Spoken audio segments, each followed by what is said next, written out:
Hey guys, how's it going? Travis and Susie here from the Wolf Hunters, and we got a reaction video for you.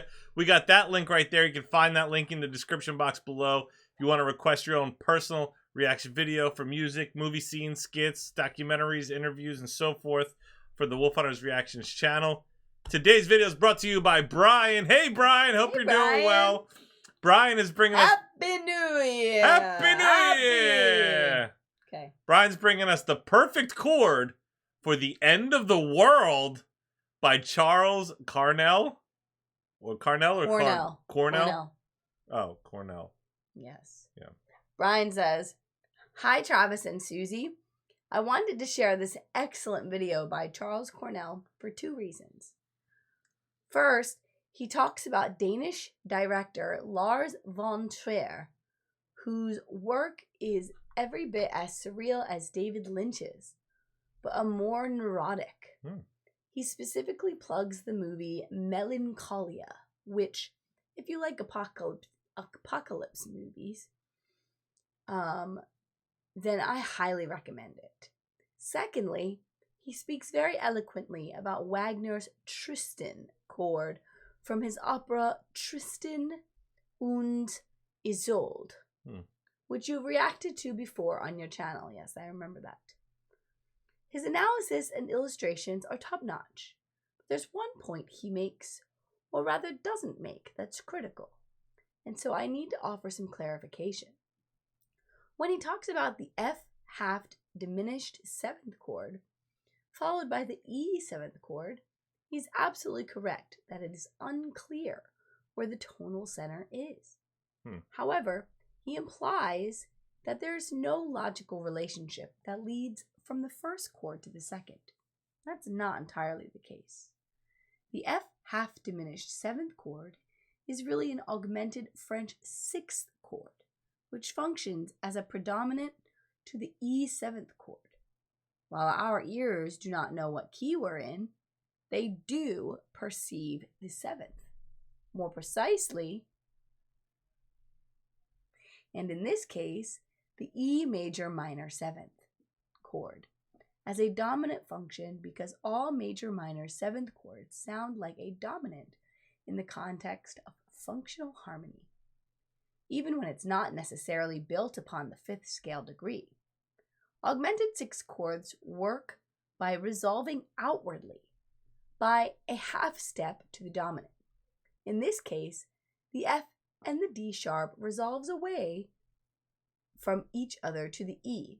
I'm uncertain why this important information was passed over. However, I love everything he illustrates throughout the video. You know how I sometimes mention that I'm a bit high-strung. Well, you just saw it on full display right here and right now. So I'm pretty sure after you finish the video, you'll likely ask yourselves, why did Brian feel compelled to mansplain augmented 6th chords to me and Travis? Brian. We appreciate it. Brian, how did you know I was going to read it? Is it because we always do it that way? Anyways.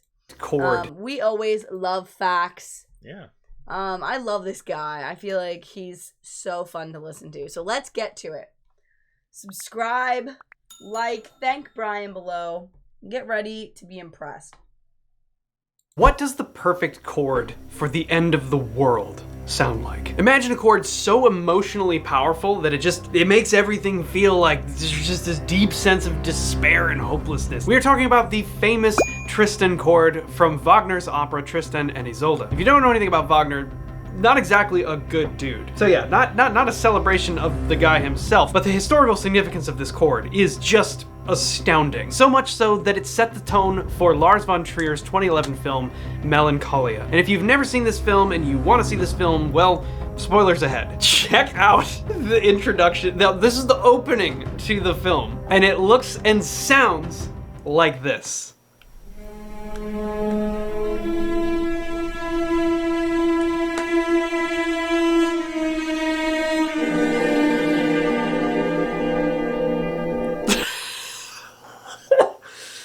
Wow! I mean, talk about, look at just this imagery here, in addition to what we're hearing is absolutely just the sound of despair. It sounds completely hopeless. And the decision to use Wagner's work here, I think, is really, really important. And it brings up the importance of this one individual chord. Now, what is the chord we're talking about? The recording used in this film seems to be pitch shifted a little bit. So we are going to check out a recording by the Frankfurt Radio Symphony, and it sounds like this. Here's that same opening, just in the correct key.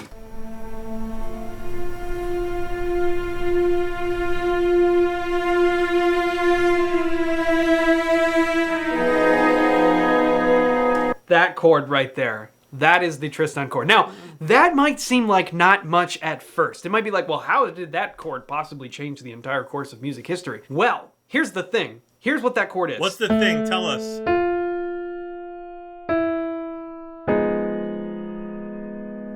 There it is. That chord. That is the Tristan chord. Now, what is this? Just asking that question illuminates the reason why this was so impactful. It is November, and that means we are getting ready for another massive Black Friday event. If you want to know the details of the absolutely insane deal we're going to be running this year, and if you want to get some free lessons and sneak peeks from the bundle, click the link in the description or scan the QR code and go check it out. At the time when this was written in the mid-1800s, music was still heavily focused around what we might call tonality, which basically means that when we play a piece of music, it is in a key and there is a home bass. Let me give you an example of what that sounds like.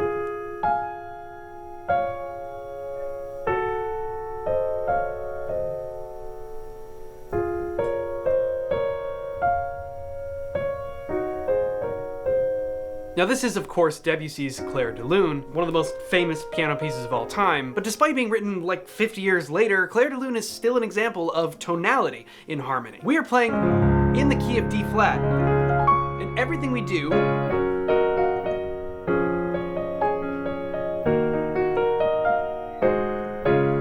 centers around D flat as our home base. We can change chords, we can go from place to place, but we're always going to come back to home base. And even throughout the entire piece, we can go places that maybe don't fit, like E doesn't necessarily fit in D flat major as a home base, right? But we're still just kind of touching on that. It doesn't bring us somewhere new entirely. We still are firmly rooted in D flat major. Now this exists in modern music as well.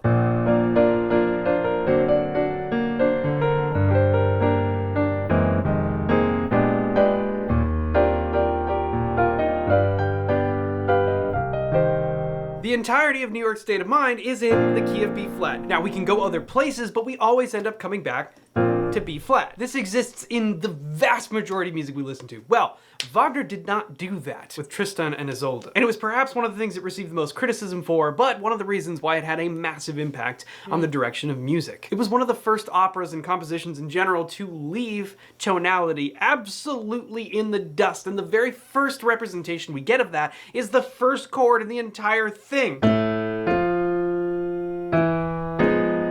That right there. Here's the thing, this is why this is so interesting, okay?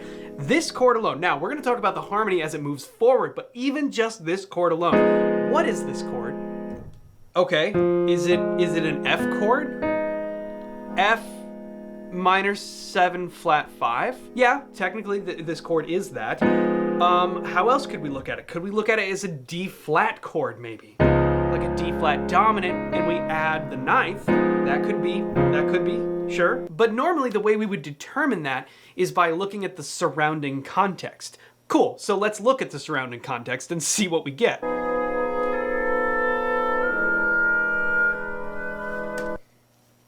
What?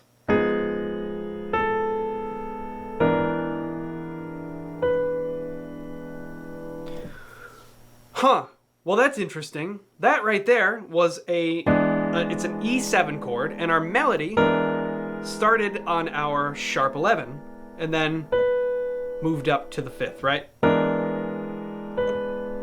That is not the place that I expected us to go. There's absolutely no context in which an F half diminished chord would normally go to an E7 chord. How on earth could we make that work? And what information here is giving us any indication of where home base is? What key is this in? And now we get into the fundamental questions that make this such an impactful chord. And perhaps its lack of having a home base is part of what allows it to feel so just kind of hopeless. There's no connection to anything. It's kind of just floating in the middle of nowhere with some dissonance, some... Who's more of the genius here? The original writer or this guy that's like dissecting it? You know what I mean? It takes a certain kind of genius to do that. You all right?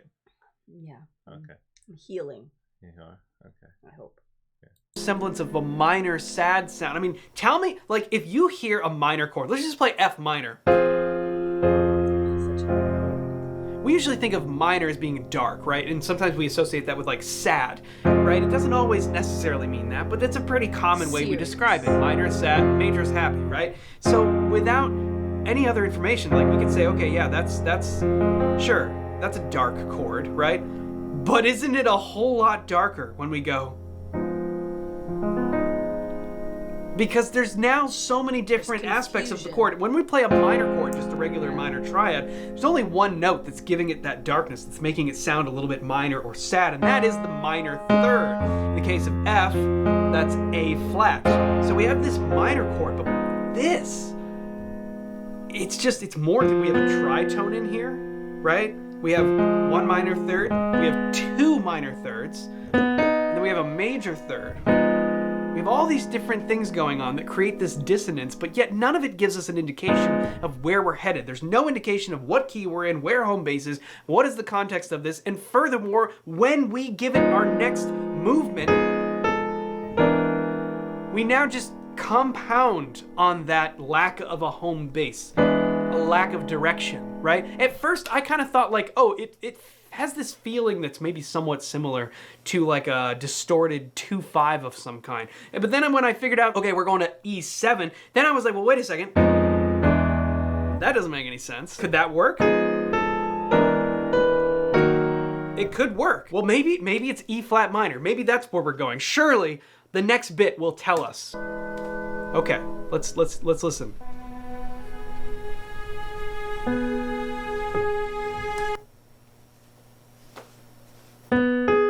That's definitely not E flat minor. Okay, where are we now?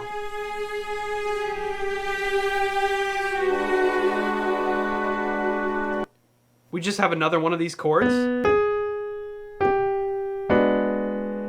Great. Now I really have no idea where we are. Same exact thing, right? We're just up a minor third from where we started. Okay, so we have minor third movements going on. We have absolutely no indication of where home base is, what is going on here. This is why this was such an impactful piece. Because I'm gonna give you a little spoiler here. This goes on for 4.5 hours without a resolution. We'll talk about that in just a second. But to go back to Melancholia, the way that this is utilized is just astounding. That's Kirsten. Kirsten Dunst? I think so.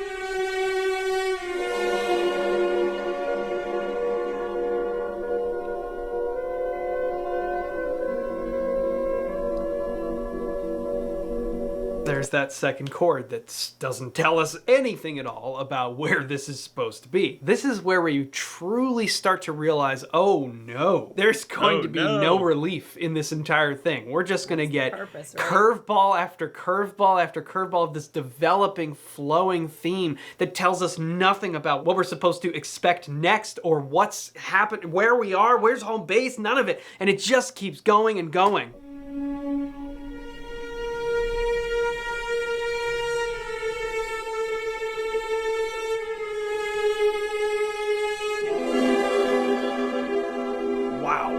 This is a wild shot too, with the dual shadows coming on. That is fascinating.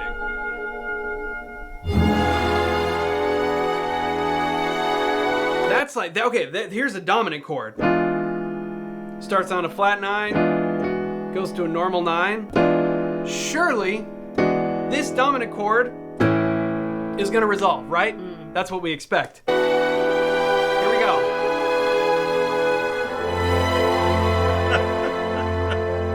Okay, Never mind. No resolution there. Instead, we move up a half step and we have That's how this life really feels, right? beautiful. You like get past one thing, and then you're like, we've reached the end, and then the next thing comes. Sorry, this is us. Sharp 11 voicing in the melody that then resolves to an F major chord. Okay.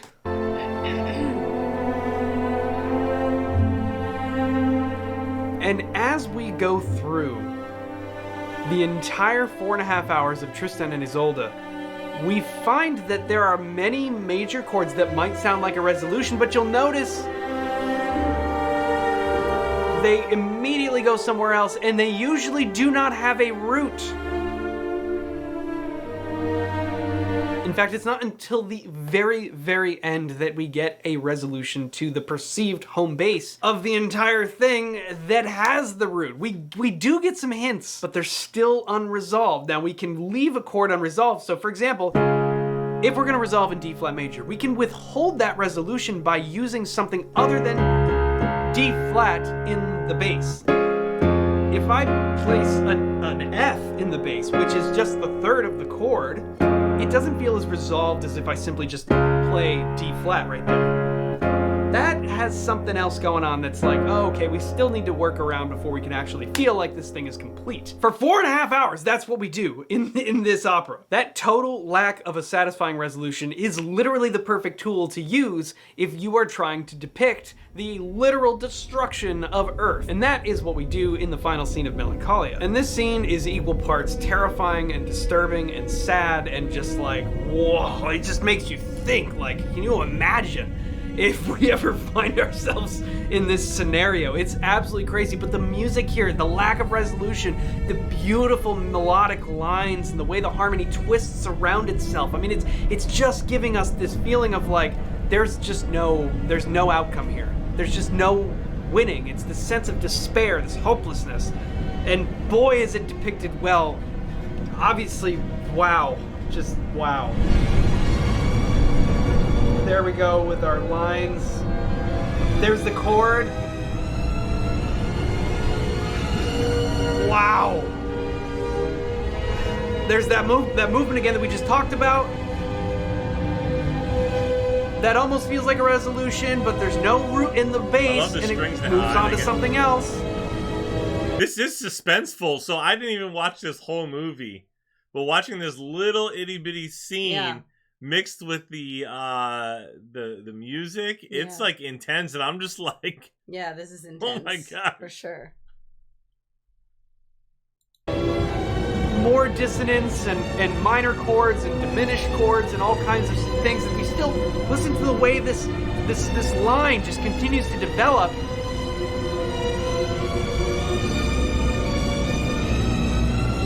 Oh, what a shot!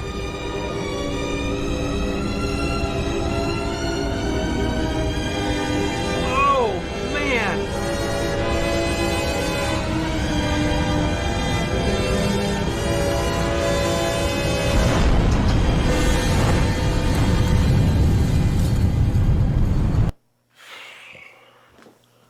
Wow. Yeah, that's intense.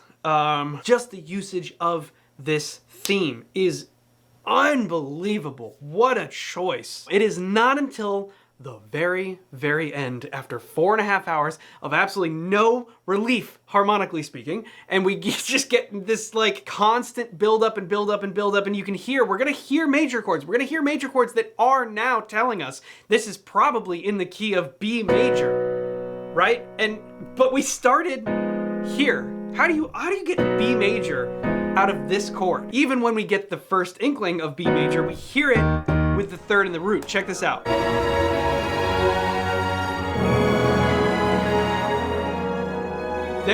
There's a B major chord, but again, it's got the D sharp in the root. E, B.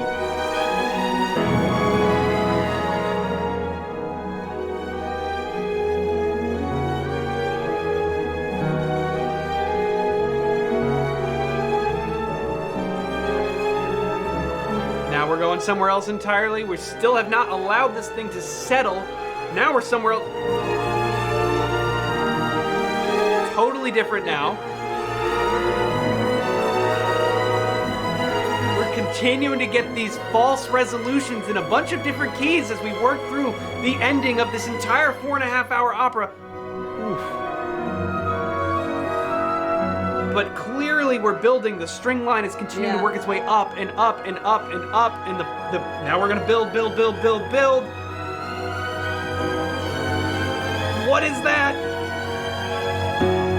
Here we finally get a proper dominant chord, and then we're gonna get a resolution, but it's not. It goes to the 4 chord before finally giving the 1 chord with the root of the bass. 4, E major, and then B major. 4.5 hours it took us to get to this point, but even still, now, are we done? Is that actually gonna be where we land? Oh, where are we now?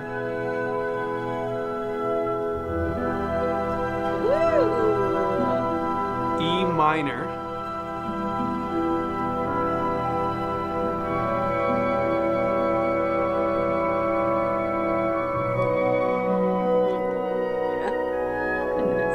Wow.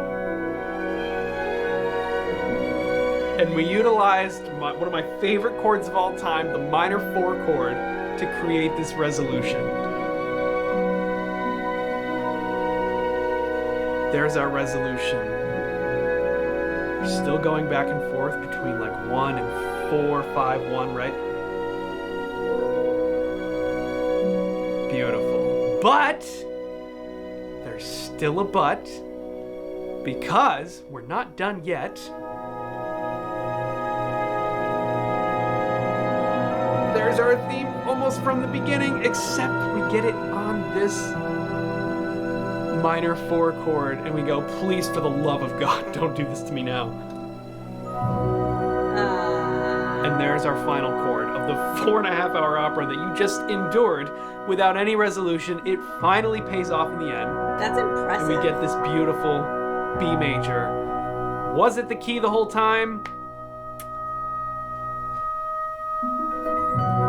Almost definitely not. But it's the key we end in, and that is why this is one of the most impactful pieces ever written. And the dissonance and the lack of a home bass is part of what made it the perfect soundtrack for the literal end of the world. And of course, in that context, we don't get the final resolution. But luckily, in the actual opera, we do. And it is beautiful, and it is incredible. I actually heard this for the first time as the soundtrack to Melancholia, and it was one of the reasons why I was like, what is this? Because it's one of the most unique soundtracks to a film I'd ever heard. And of course, that's because it's one of the most unique orchestral pieces ever written. I just wanted to share that with you guys today because I've been listening to it and I just am continuously blown away by it. But as always, let me know your thoughts on this piece in the comments down below. Thanks so much for watching this video, and we will see you in the next one. I admire his ability to like take in all that information while he's watching a film. Yeah. Like him watching a movie and just absorbing all of that while paying attention to, like, when I'm watching a movie, like, I might recognize that the soundtrack is really cool, but like I don't like have the capacity in my head to like pay attention to the storyline, what I'm seeing and what I'm hearing with such depth and passion. I just admire that about him, because he's not only passionate about the music, he was about the film too. That was pretty cool. That's why he's doing what he does, and that's why he's got all the views and that's why he's amazing. And, yeah. Thank you so much for that one. Thank you guys for hanging out. If you enjoyed hanging out, like and subscribe. Check out that link below to request your own personal reaction video. Stay tuned. Stay positive. We love you guys. We'll see you next time. Bye. Bye. I just wanna bang my girl.